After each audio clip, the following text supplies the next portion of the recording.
I have a way of designing merch that allows me to design efficiently and fast. Sometimes it only takes an hour or less to design merch, and I'm gonna show you guys my exact process for doing that. And to demonstrate that, I picked my favorite game as a focal point for today's design, which is Elden Ring. This game is absolutely stunning, and if you're a creative person, you can appreciate the art direction, and it's actually easy to find inspiration while playing, even when you're getting your ass kicked by Mezmer. There is one thing that we have to do before we can start designing, and no, it's not opening up Photoshop. It's planning, guys, come on. If you don't have a plan and you're opening up Photoshop, then you're doing it all wrong. It's important to figure out what you're designing and coming up with the assets ahead of time, and maybe even create a folder for those assets so you're ready to go. This is especially important if you're designing for big clients because they want efficiency, they want fast turnaround times. And don't worry, if it takes you longer than an hour to design, you're not bad or anything like that. It just takes time. When you have more skill, you become more efficient. It's simple. Speaking of skills, Skillshare just so happens to be the sponsor of this video. Skillshare is an online learning community that will help you explore, discover, and enhance your creative skills. There was one logo design project that I worked on that was one of the biggest I've ever worked on, and I was really lacking with my typography skills, and I just so happened to be making a letter mark and a mascot, and I was trying to combine both. And anyway, I was struggling really hard with the letter mark, so I went on Skillshare and I typed in typography, logo design, and Aaron Draplin's course popped up where he covers typography and logo design, so it was perfect and it was exactly what I was looking for. After completing that course, I had confidence and I was able to tackle that logo project, submit it to the client, and they absolutely loved it. And here's the final. It's your lucky day because Skillshare is giving the first 500 people to click my link in the description 1 month of Skillshare Premium completely free. Now is your time to start learning. All right, let's create some Elden Ring merch. For today's design, I decided to base the entire concept around a new Elden Ring boss called Mezmer. And this boss is part of the Elden Ring DLC called Shadow of the Erdtree. Anyway, I whooped this boss's ass, but that is besides the point. When you're finding assets, you really just want to think of what you imagine in your brain and what's going to help you tell that story better, right? I always focus on these 4 main things, which is importing, cutting, sizing, and repositioning, and they all go together to create a composition. So right now I'm focusing on just cutting elements out of my photos. For this photo in particular, I wanted the throne and Mezmer to be basically my foundation, my center point, and everything else is going to follow. So whatever I decide to import after this has to sort of fit the mold or fit around the throne, if that makes sense, because there's limited space. You know, we have the top, left, and right, and not even really the top because I have that custom 3D type treatment that I did in After Effects, which we'll probably make another video about, by the way, but everything has to fit basically on the left and right. We have limited space. And with that being said, we have to make a decision. I have to make a decision as a designer if I want to make that throne smaller or bigger. And in this case, I do end up scaling it down a little bit, but first I'm importing the rest of my images using select subject to cut the background out really easily. If you're not using select subject, I highly recommend you try it because it will find the subject for you and make your life a lot easier. But really what I'm doing right now is the boring stuff. It's the prep work that leads into the final composition, and then the texturing, which, you know, kind of, I guess you can say glues everything together, for lack of better words right now.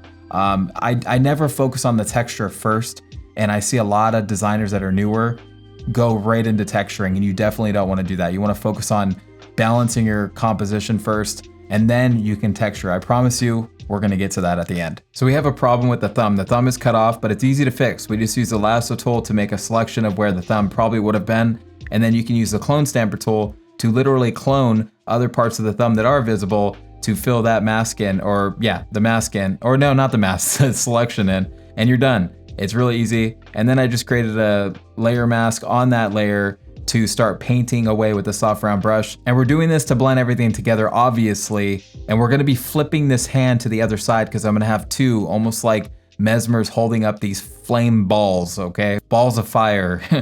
And yeah, that sounded weird, but blending is so easy. You just use a soft round brush and you just kind of want to be careful you're not actually getting rid of things that you want to keep. Now it's pretty simple though. I'm just going to duplicate this hand, and then we can flip the hand obviously so it looks right, or else it's going to look weird. Just trust me. This is going to help us fill up the canvas more and create a fuller looking design, which is obviously what you want. You don't want things looking too, it's okay to have negative space though, okay? But in this particular case, I want it to feel full. And if you pay attention to that throne image, at the very bottom, we have that sharp cutoff. We don't want that, so let's add a layer mask and blend that in with the same soft round brush, painting black to delete. Next, I just focused on the text on the top, which I made in After Effects. We'll go over that. I'm adding a simple level adjustment to it just to sort of bring out some of the brilliance, let's call it.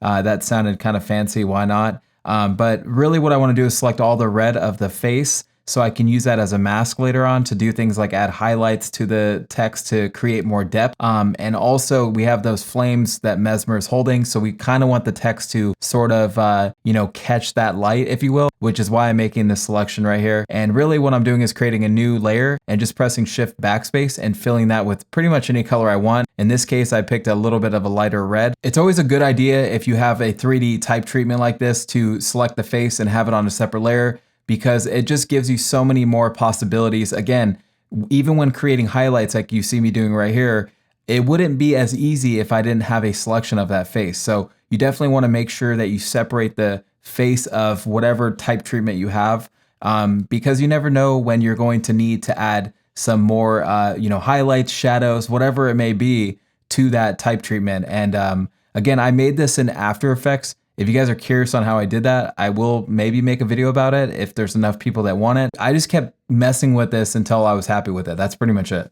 This is cool, but an even more powerful way of adding light on anything is using hue and saturation. So as you can see on my layers palette, I added a hue and saturation adjustment. I created a mask and then just inverted it. So it basically just deletes the color and you can just paint it back with white. One of the key things here though is make sure you have colorize checked on that hue and saturation adjustment layer, because that is really important to create these realistic highlights. One thing that you want to do is just kind of think about where light is bouncing off, right? So if these were actually being held by somebody in real life, right? Like you have flame balls in your hand, where is that light going to cast? Probably on your face, right? And if you have a snake on your shoulder, the snake's definitely going to have a little bit of that color as well on its underbelly, depending on where it's sitting, I guess, on you. It will just help your whole composition look way more realistic. And I'm still trying to get better at this, but I'm just giving you guys that note because it's something that I'm striving to get better at. And it really does make a huge difference. And now's a good time to bring up dimensionality, I like to say,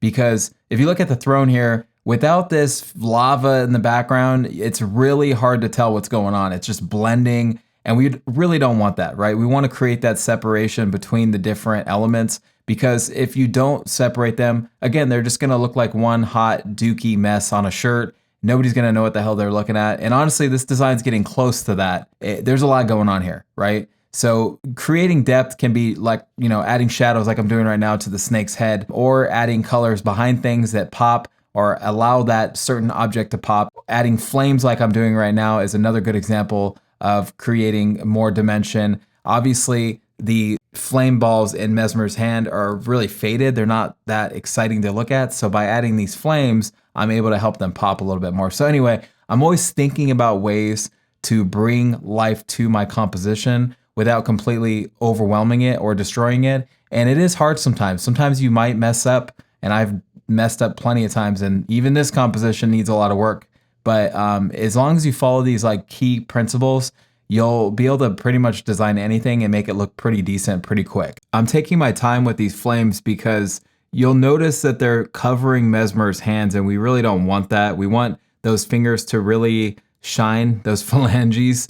I don't know why that was in my head right now. I wanted to say that so bad, but it's easy to forget, I guess is what I'm saying, because you get caught up in the moment and you're just blending everything and it's like, oh, it's fun. And then you finalize the design and you realize, man, that one part needs so much work. And I don't know why I didn't think about it in the moment. It's because there's a lot going on, all right? So constantly check on your work. Take a step back, take a break actually, take a step back and then come back to it and then see what you missed, and that's something that works for me probably 99.9% of the time. I almost always find something that I don't like about my art and then I end up fixing it. But yes, these hands I spent way too much time on, so we're gonna fast forward to the next part. Now I'm focusing my attention on Mesmer's throne, adding a drop shadow, and I do end up adding some hue and saturation adjustments to create highlights. We do have flames behind the throne, which is going to cast light on the throne, so we have to sort of reflect that, if you will. And a lot of what I'm doing is just balancing the colors out too and the exposure. It's good to have different tonal ranges because of contrast, but if something is too far off, it's good to adjust it, like Mesmer's face. I made that adjustment because the face was just a little too dark, and sometimes you have to do that. So it's a balancing act. constantly. I'm now making a manual selection with the lasso tool to focus on the central part of my type treatment so I can cast some highlights. Obviously, we have the flames, going upward, and because of that, the bottom of the text should have some highlights. Now I'm bringing back that lava I found earlier and placing it behind the throne. Now that I made some more adjustments, I felt like it was the time to, add that back, and then we can start playing with the highlights on the throne to make sure that all those, colors are being casted onto the throne. It just makes it look way more realistic. And you already know we have to add a great rune in here somewhere, so I'm just gonna hide that behind Mesmer all the way in the back. If a true Elden Ring fan sees this design, they're gonna know what the hell that is in the back, trust me. Now we're moving on to the bottom text treatment, and of course I had to do, you don't have the right, oh, you don't have the right. Again, if you play the game, you know exactly where this comes from. Basically what I do is I add a bevel to the text and then I make a copy of it with the black background and I just add a filter gallery effect, which is stamp and grain normally. And this creates like a cool highlight texture layer and it just adds a little bit more dimension to the text treatment. And it just makes it look way cooler. All right, now I'm moving on to Mesmer's Throne. I'm just adding a camera raw filter, a little bit of clarity. Since we're working with lower resolution images, this is going to help. And then I'm doing the same hue and saturation highlight treatment where I add a mask, paint it in where I want it. Pro tip is using the lasso tool to select smaller areas to add that highlight to or take away. When using the brush tool, sometimes it can cover a large area and we don't always want that. I'm also adding a highlight to my text and you can pause here to copy my exact settings. This will give you a nice highlight on the top of the text. You can make that highlight any color you want. I selected white for mine, but again, you can make it any color to match your composition. On a separate layer, I'm merging everything together and adding a camera raw filter so I can introduce new tones into the shadows, midtones, and highlights. My design is leaning more towards the warmer tones, which, is okay. It's all subjective at the end of the day, but I do prefer cooler tones in my shadows. Now it's time to apply my Stylebender template to my artwork, and basically it's just a smart object that you can click on, you paste your artwork and save it, and it automatically applies the Stylebender template characteristics to your design. If you compare Stylebender to other templates on the market right now, you'll notice that my template keeps the tonal range of your original concept without destroying it, whereas others will apply heavy threshold effects and completely ruin your design almost and make it almost unrecognizable. This template is perfect for DTG printing. You can literally just apply the template and go straight to printing. All you would have to do before printing though is remove the background, and I've included an action to make your life a lot easier. And if you use my Plastisol textures with this, it's going to work perfect. And I just updated these brushes to include a version that has dynamic properties such as scatter and size and all that good stuff to make it easier for you to apply over designs. But other than that, guys, that's pretty much it. This is all to taste. You can apply texture, don't apply texture. It's still going to look great printed. Now I'm just creating a quick mock-up with a paper texture just to see the design in all of its glory. And I did end up adjusting a few more things before I posted it to Instagram, but this is pretty much the final design.